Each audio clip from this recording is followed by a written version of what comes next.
We're back at SFA News Live. With me, I've got Camas Davis from the Portland Meat Collective and Meat Collective Alliance.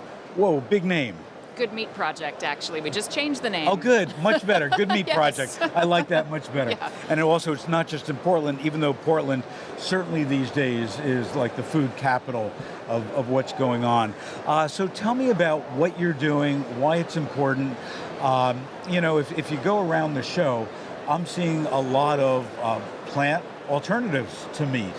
So why pull together, an alliance or a collective of meat producers now? Aren't they waking up in the morning saying, uh-oh, I'm in trouble? Well, there's not just one way to raise meat, and when we call it the Good Meat Project, we believe that there's good meat out there. So we work with... I'm just going to lower this. Yeah, Okay. we work with farmers, chefs, and consumers who want to source meat from humane sources, sustainable sources, and who want to understand where it comes from, how it gets to their table, and utilize the whole animal. So there's a growing number of people who want to be a part of the good meat movement, essentially, who want to figure out how can we raise meat sustainably and humanely and responsibly. Well, certainly it's a major topic. Everybody from the small rancher to Tyson and Cargill, they're worried about this. They're making efforts for it. So I'm going to put you on the spot for a second. If you look at what our government did just a few days ago with the new organic regulations, getting rid of the regulation on animal welfare, number one, your reaction. Number two, should we be scared when we hear those kinds of things coming out of Washington? I think it's unfortunate. I think that we are in a time where we need to be thinking the opposite way. We need to be thinking about how can we produce food in a long-term sustainable manner. And when we take out animal welfare from the equation, that's really short-term thinking. So it's unfortunate. I do think, though, that we still have opportunities to rethink how meat is produced. And I think if, my job with the Good Meat Project and with meat education is to try and get everyone from Tyson to the consumer who wants to buy a whole pig from their local farmer to really start to shift that cultural thinking of where it comes from and how we raise it. So probably going back 3 or 4 years ago, and actually here in San Francisco, I think is where it started, where you could go into a class where they would teach you how to butcher a hog or a cow and so on. Is that still continuing? Or? That's what we do, yeah. So I started doing that in Portland, Oregon under the Portland Meat Collective banner, and then started the nonprofit, the Good Meat Project, to spread that model through other communities. And we have an increasing number specifically of farmers who want to raise good meat but aren't sure how to get it to market and don't even know how to use a whole animal or sell every part of the animal. And we have an increasing number of chefs who would like to utilize the whole animal in their restaurant models, but again, there's nowhere to learn that kind of stuff. So we're really taking the place of those extension services and those meat science programs that used to exist to help those populations learn more about where meat comes from and to incorporate that kind of thinking into their business model. If you had to do a percentage of how many consumers go through this education versus chefs versus other people, what's that breakdown? Well, I started just focusing on consumers. So I did that for about 5 or 6 years and then realized in each class, let's say there were 12 people in each class, probably 2 or 3 of those people would be a restaurateur, a chef, or a farmer, and then that kept growing from there. And I realized that they needed a different kind of education, a different kind of class. So now the Good Meat Project is sort of customizing the kinds of hands-on education that we do for those populations. So I live in Los Angeles, and right across from the Broad Museum, the art museum, is a restaurant. It's part of that complex. I forgot its name. But what they specialize in is using the whole animal. And they are butchering the whole animal in front of you, and you see that it's all, that it's entirely being used. Are we seeing that more as a trend in food service these days? Absolutely. And And is it because of the flavor? Is it because of cost?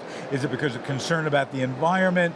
What are the motivations for that? I think it's all of those things. I think restaurateurs and chefs specifically are really starting to be concerned about food waste, and they don't like the idea of buying a box of pork chops and not knowing where it came from, where the rest of the animal went. So they want to be more responsible in that regard, and so they're trying to figure out ways to do that. And starting with the whole animal, just like you're going to start with the tomato or the onion or the carrot, is really the way to go. It's a little bit of a scarier landscape for people, I think. We don't like to talk about it. But also meat cleavers. No, it's not. Cleavers. That's a myth. That's a myth. The cleavers are a myth. You don't use them very much. It's all grace and the flick of a small knife. Yeah. Yes. Well, no, that's good to hear, because my vision, when I first heard about this, is I was going, and I grew up, my dad was in the meat and cheese business.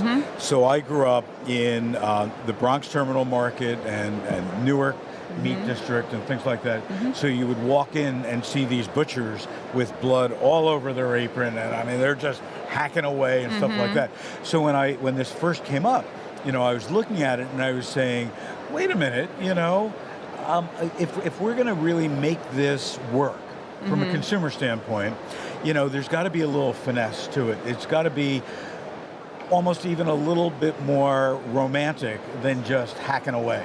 Yeah, and I think it's a bit of a myth that butchers are covered in blood. When I went there, slaughter they were. happens, and that's when the blood happens. And then there's butchery, which is turning that carcass into those cuts, and those are two different processes. I think we have a lot of fear surrounding how that meat gets to the table, but we don't actually know.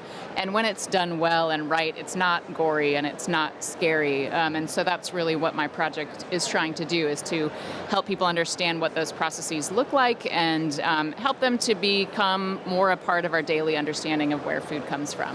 And I think that's what's critical. I mean, just the way we see more people getting close to their vegetables and growing them and so on, we have to remember that livestock is very important in our diet, number one, from a protein standpoint. And number two, this is a huge sector of food. Absolutely. So if we can make that connection, if you can make that connection for people and for restaurateurs and for the industry, I think it's great. And I would also suggest, that I'd love to see more supermarket retailers be part of programs like this as well. They are also our focus. Yeah, because for decades it was all boxed beef, as you talked about before, that there really wasn't a butcher in the store. There was a guy, who would unwrap the plastic and then tray pack it for people. Yeah. And that seems to be going away. Yeah, and I think more and more consumers have more questions, are a little scared of meat, want to know where it comes from, and if you have people working behind the counter who don't know, who can't tell you why that cut tastes that way or why there's more fat on this beef than the other kind of beef, then you're going to lose consumers. So yeah, they're going to go to another store who can answer their questions. Yes. So one last question before I let you go, and I know you're going to try not to answer me. So of a carcass of beef, what's your favorite cut? Well, this is my least favorite question because I believe that every part of the animal is delicious. I know, but you have to have one favorite. Well, I'm actually doing a presentation around 1 o'clock today about the pig head. I think that the pig head is underutilized. It has delicious meat and fat on it, and I think we're scared of it for silly reasons, and it is one of my favorite parts of the animal. So if we had more time, I would show you on my phone. There was a chain of Hispanic stores in California and Arizona, and it wasn't Pueblo Markets. They closed, but another chain, Ranch Market. That was the name of it. And I think they had about 6 stores. And the first time I went there, it was fabulous because in their deli case, they are actually selling pig heads. And they're cooked and so on, and it was a delicacy.